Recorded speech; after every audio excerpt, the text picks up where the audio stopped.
Stefan is Professor of History at Malmö University in Sweden.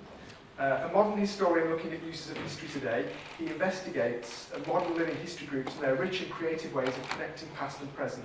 He is the editor with Sarah Ellis-Nilsson of Viking Heritage and History in Europe, which was partly inspired by a visit to the York Viking Festival. 2025 has already been a busy year for Stefan in terms of public lectures on his research. So we're grateful to him and his university that he's able to join us today for his presentation, Viking Re-enactment in Northern Europe, circa 1960 to 2025. Please join me in welcoming Stefan.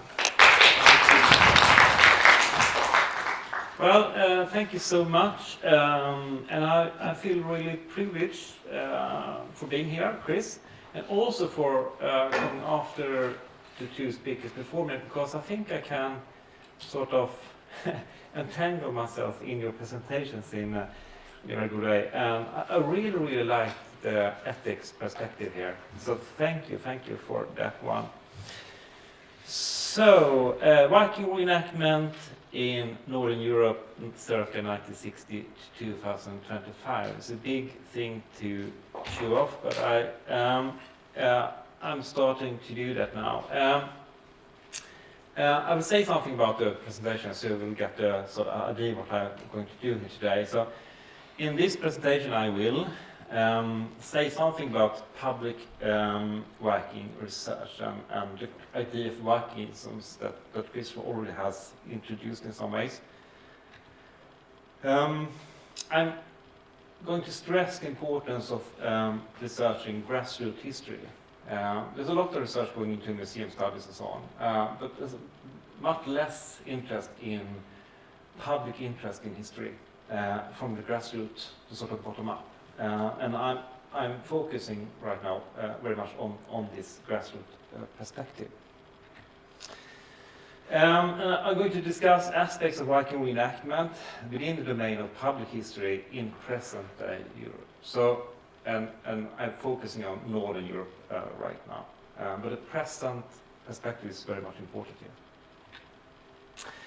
I'm going to try, at least, to define reenactment as an attempt to recreate aspects of the past in performance set in the present.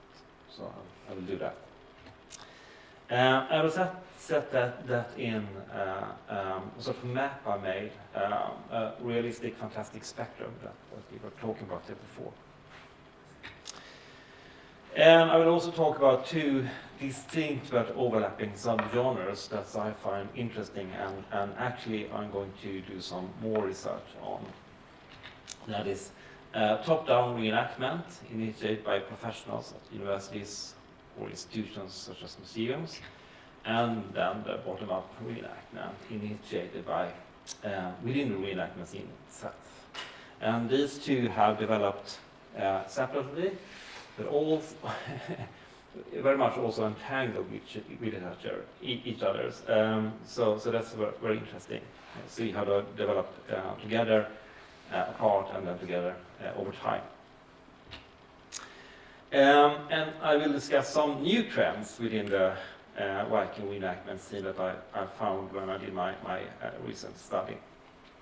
And also, if I have any time, Chris, I will say something about the road forward, because I'm currently initiating a new study based on what I'm talking about today. But I should say from the start that this is a work in progress presentation, because I'm heading somewhere. So, okay, so what I'm going to talk about today is based on an article in this book that we have been talking about a lot. I think I can send it around so you can have a look. Just pause it. So, where I write an article about Viking reenactment. And actually the idea for the book came here at the York Festival when Chris Geischler invited me and a colleague of mine a couple of years ago to see the festival. And we met up with another group of researchers that had an idea of making a book, and then they invited us to do this book. And that's the result you have there, where I then write about Viking reenactment. Because I'm a modern historian, not a Viking researcher per se. And my sort of way into reenactment is that I'm very much interested in the engagement with the past in the present, and what the desire, so to say, for the past and how this functions. So that's really my way into reenactment, because I soon realized the reenactors are very much engaged. They have strong desire for the past in their engagement with the past. So it's a very good case study for me. Just to say something, I see the article in that book as a sort of pilot article for a much larger research project that I'm working on right now. And what I did then was I did ethnographical field studies at Viking Age sites and museums between 2014 and 2018. And then I had an idea that I would do interviews with the reenactors, but then COVID came, and it became very problematic to do interviews in person and so on. So I had an idea. I used a podcast called Återskapad. Translated, it's recreated. So it's a Swedish podcast where reenactors are doing interviews with other reenactors, and at least 10 of them are about Viking reenactment. You have more than 100 episodes right now, but at least 10 of them are on Viking reenactment, where reenactors are talking about reenactment with other reenactors. So that became a good way for me to sort of delve into the reenactment scene. So that's the sort of basis for my article. So this is the book then. And we had a lot of different chapters, different takes on Viking heritage in Europe today. I wrote about Viking reenactment.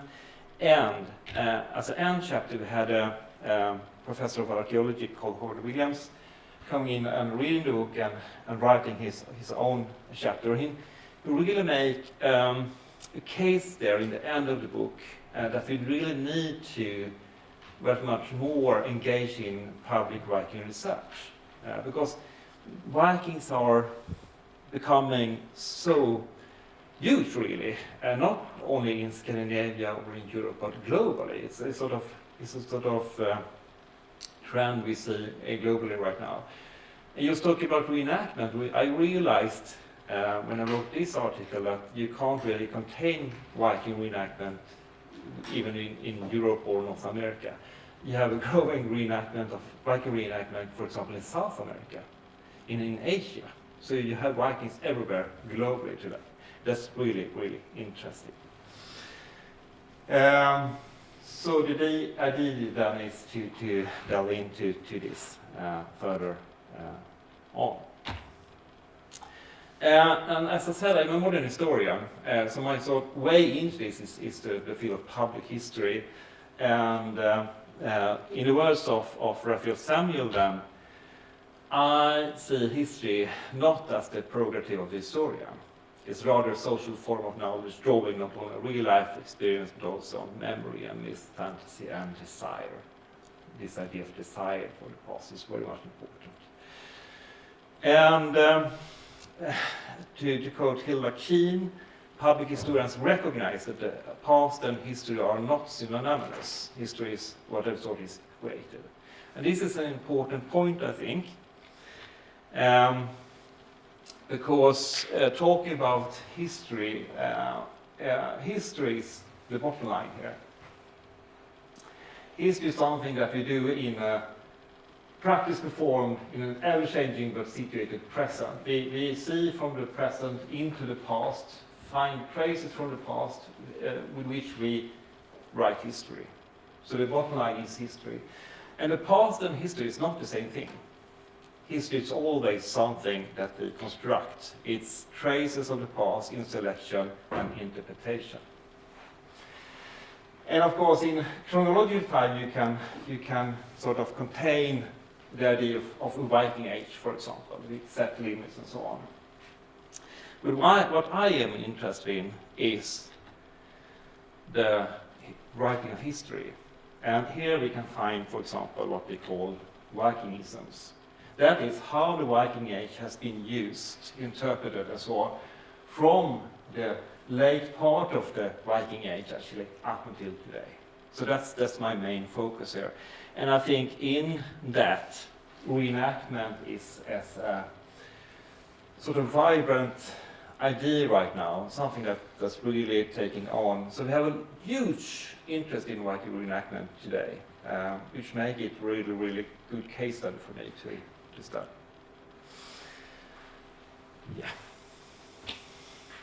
So, as I see it, and how I define it, historical reenactment is an attempt to impersonally recreate some aspect of the past. So, taking on reenactment and see it as a sort of to recreate some aspect of the past, you get a huge field to study. So you're going to films and televisions and theaters on. So I'm only interested in the sort of impersonal, body-to-body, so to say, recreation of the past. It's about temporal processes in which the past is interpreted, envisioned, materialized, and/or embodied in performances that ensure meaning for the participants in the present. And the present, I will stress this, is always the primarily situated temporality. That's, for example, when ethics comes in, because we always stage things today in the present, with present values and present ideas about ethics and so on taking hold. And that's a sort of challenge when you talk about the violent past, for example, and the dark things in history, that we have to sort of give account for, but how do we in modern day reenactment do this? This is a very serious question, I think. The present is always the primarily situated temporality then. Important for me too, what I came to realize when I studied reenactment, that when historians look into uses of the past, they many times focus on how the past is being consumed. But what I realized when studying reenactment, that reenactments not only consume, they also produce and mediate knowledge about the past. They are public historians, I would say. So a reenactment is ultimately about a synchronic temporality, or as Carl Dinshaw has put it, different time frames of temporal systems colliding in a single moment of now. That's the basic idea with reenactment. When you talk to reenactors and ask them what are driving them, what are they striving for, what is this desire? And many of them say, it's when I sit by campfire at night, have done my reenactment all day in costume and so on, and I, for a brief moment, feels that the past and present is sort of entangled in the present. There is collision between the past and present. That's what many of them are striving for. That's very interesting, I think. And that's why I don't really like the term time travel that's often been used in museums and so on and so forth. We don't travel back in time. We conjure up the past in the present. And that's important because the present, so to say, is the prime temporality here. Okay. When I started to look into this, I found that reenactment has been done since a long time, but you usually say that modern day reenactment started like after the Second World War, taking hold in 1960s, 1950s, 1960s, somewhere there, and continued. It's been done in many different things, many different ways, and sort of trying to map out this. I came across David Matthews, who says that in the early 21st century, the much varied ways and settings of reenactment practices can be found in a spectrum ranging from the realistic to the fantastic. And to quote, since the beginning of modern reenactment, the practice has expanded so that while at one end of the spectrum it verges on fantasy, the fantastic, role-playing in its elastic appropriation of both the real and the imagined past, It also a serious pursuit which on other parts of the spectrum is indistinguishable really from education and closely tied to practices of archaeology, not least experimental archaeology.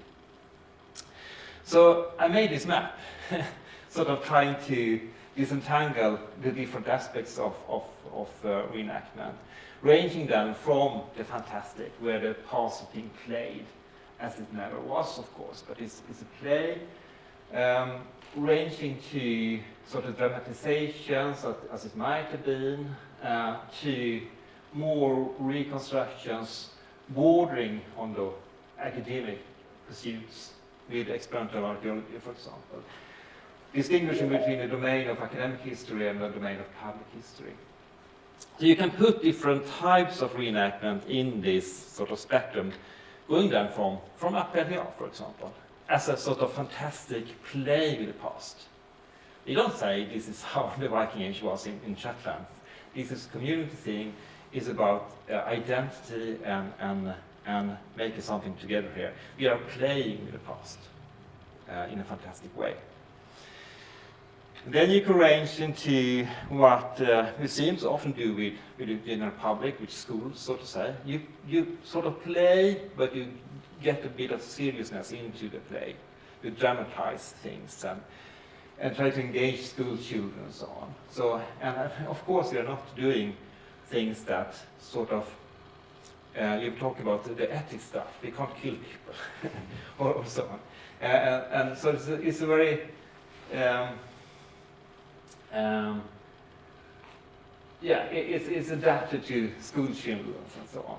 So, and then of course we have reenactment groups that are very, very much hardcore, doing authentic things, very much into historical correctness. They are reading archaeology reports and they really, really know their stuff. And talking to archaeology professors and so on, these people are many times experts in their fields. They are closing into academia. And many of them are academics or go from being non-academics into academics via reenactment. So there's a very thin line here when it comes to this line. And then we have the sort of reconstructions of the past, trying to work out how things are working. We have, for example, in Denmark, we have Leire, that started as an archaeological experimental site that developed into a museum. And they're still doing that. One of the things they have done is they built a great hall, Viking hall, furnished it, and then they burned it down and put earth on it. And 10 years later, archaeology students came and dug up the sort of reconstructed, burned down house. And they didn't get the sort of drawings of the house. They had to go in as archaeologists, and then they could see what they found and how they interpreted it, and how that sort of corresponded to the original building. So you can do a lot of things here, doing reconstructions and so on. And I would say, looking into reenactment since the 1960s and onwards, you have a trend here, or you have different trends that I find very interesting, because looking into reenactment groups, of course you find reenactment groups that still are here. We are doing this for fun. We take on our horn helmets and we drink mead, and that's the end of it. Or we listen to metal music connected to Viking Age and so on, go to music festivals and so on. And it's fine, and it's still going on. But talking to your presentation here from the 1950s and 60s on, with the horn helmets and so on, you have a trend, I would say, that many reenactment groups are closing into this end of the things. They want to do it historically correctly. They want to be as authentic as they can be. So there's a general trend from reenactment groups going that way. At the same time, I find, it's a trend in the museum sector going a different way. So you have museums that, of course, the museums want to have visitors and so on. But there's a sort of trend going from museums that doing experimental archaeology to museums that are very much more into the fantastic things. The worst case I've came across is in Jelling in Denmark, and the museum there. It's not a museum, it's an experience center. There's a lot of blood, a lot of things that you can experience, but as a colleague of mine who visited the museum with me, there's a lot of sugar. You get a sugar rush, but when you walk off, you haven't learned anything. So there's a trend from museums, I would say, some of them at least, going that way. So you have sort of crossing here from the two sectors here. So I always already talked about that a bit. So you have two distinct overlapping subgenres. You have the institutional top-down practices of Viking reenactment that goes back for a long time, actually to the late 19th century, early 20th century. There was a lot of institutional top-down practices of reenactment then, both Viking reenactment and reenactment in general, not least in Germany. And that was ongoing up until the Second World War, and then it sort of died, but because it had close connection to the Nazi Party and so on, and the Nazi ideology and so on. But it was a thriving thing in that era, and then died, sort of, and it came back a couple of decades later, late 50s, early 60s, as experimental archaeology sites, most often. And then we have the grassroots bottom-up practices of Viking reenactment. And different groups here.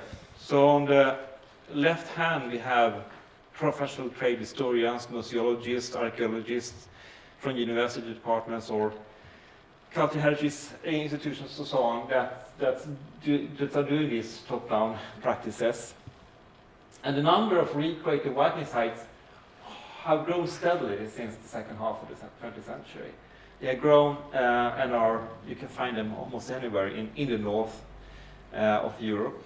This is from Erikstadir in West Iceland, recreated Viking building, actually on the site of the house of Erik the Red, I think.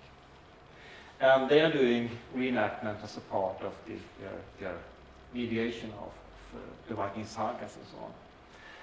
And you have the grassroots bottom-up practices of Viking reenactment, initiated by hobbyists and as a recreational pursuit, and it has grown steadily since the 1960s, and have a huge amount of practitioners today, we say, all across Europe, and indeed all across the world. North America, South America, Japan, and so on. So Vikings are everywhere. And what I realized is that you have these distinct groups then, but you have this overlapping. So they very often go hand in hand. So museums are really in many ways dependent on the grassroots movement within reenactment as a part of their mediation. The Jorvik Viking Festival, for example, is dependent upon Vikings actually coming here to do their reenactments and so on.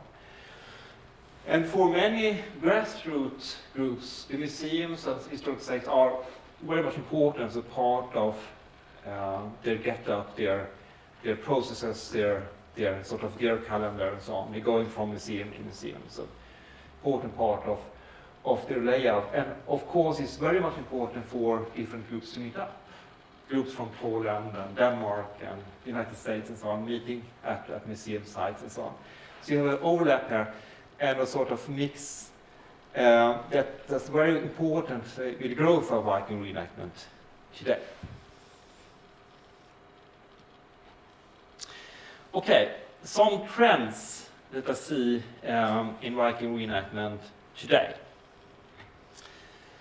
One such trend, going hand in hand with the sort of movement from the fantastic to the realistic in reenactment, is a high demand for immersive realism that's going to emerge in European Viking reenactment scene. That's the sort of hardcore groups. many reenactments are done at museums or festivals with sort of public watching. But now as a trend, I would say that many reenactments are done at closed sites, in the wilderness, or where people can't watch. So it's a mercy thing for the participants, with no outsiders looking on and so on. This immersion.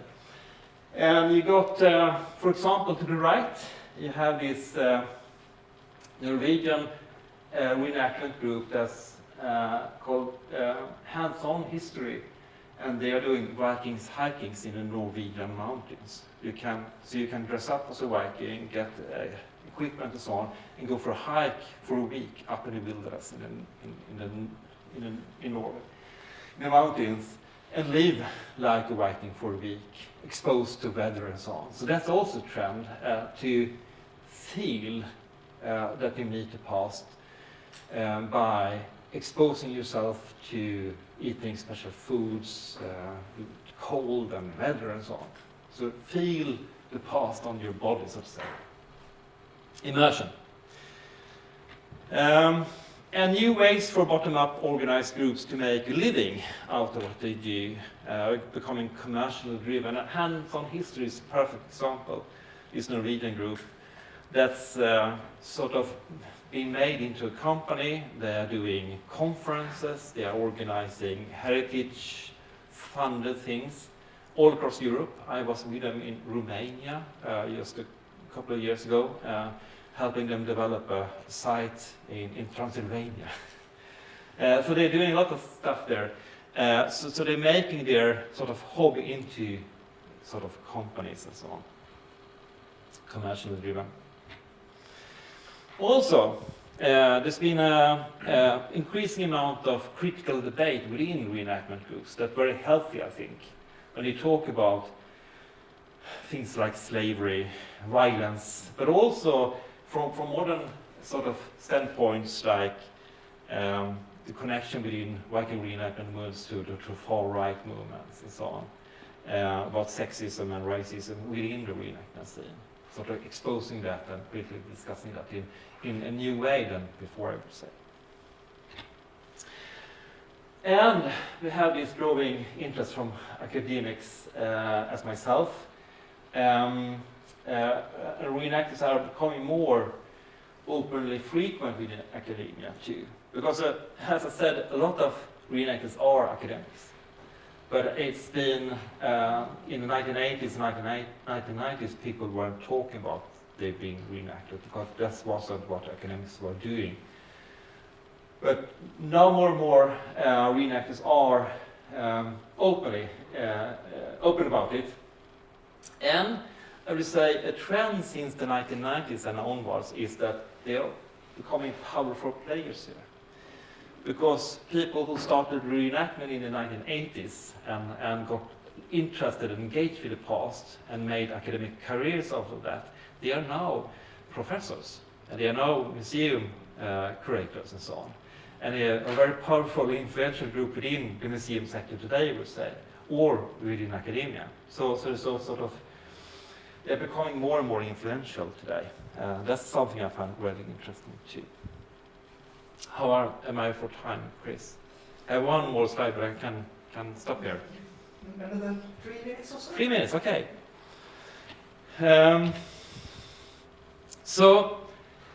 This is the point where I stand right now. I found this topic really engaging and interesting, and I think that there are things here that I've started to see that I want to develop more. So I will continue from this article into a more fully grown research project, or that's the idea. And I want to learn more about this desire and engagement with the past. I'm very intrigued by this temporal collision between the present and the past. I'm also intrigued by informal education to informal learning, and how these two aspects entangle. And I'm also interested about expertise, authority within this reenactment scene, how this functions and so on. So that's some of the things I want to develop. And the way forward is a new book that we're developing called Vikingisms, where I will continue to write about reenactment, and I want to develop this idea with the institutional top-down and the grassroots bottom-up, and how they see reenactment. So I will continue doing field works. In a couple of weeks I'm going to Lofoten to do interviews there with the people working at the museum. In August I'll go to Iceland and Edstad and do the same things there, and start there, and then I will continue with different sort of Viking museums and centers, maybe, perhaps. And I will follow that up with grassroots bottom-up group interviews with Viking reenactors, and see these two aspects and how they entangle, so to say. That's the general idea of the new article. And that is what I will be doing the next couple of years, I think. So for me, it's been very, very interesting to dive into this world of reenactment. I'm not a reenactor myself, and I would never get the clothes and so on either. But it's fascinating, and what in the end I found interesting is this engagement with the past, and how this engagement lead into that people are starting to think about history, to study history, and some of them at least become experts to rival academics in special fields of reenactment. So much that I know that we have professors of archaeology in Sweden, when they find something in the ground, they call the reenactors that are expert on that thing and talk about it. So they become experts, and I think it's important to not overlook this, but to acknowledge that this is happening, and to acknowledge that reenactors are not only consuming, but also are doing history and mediating history. Thank you.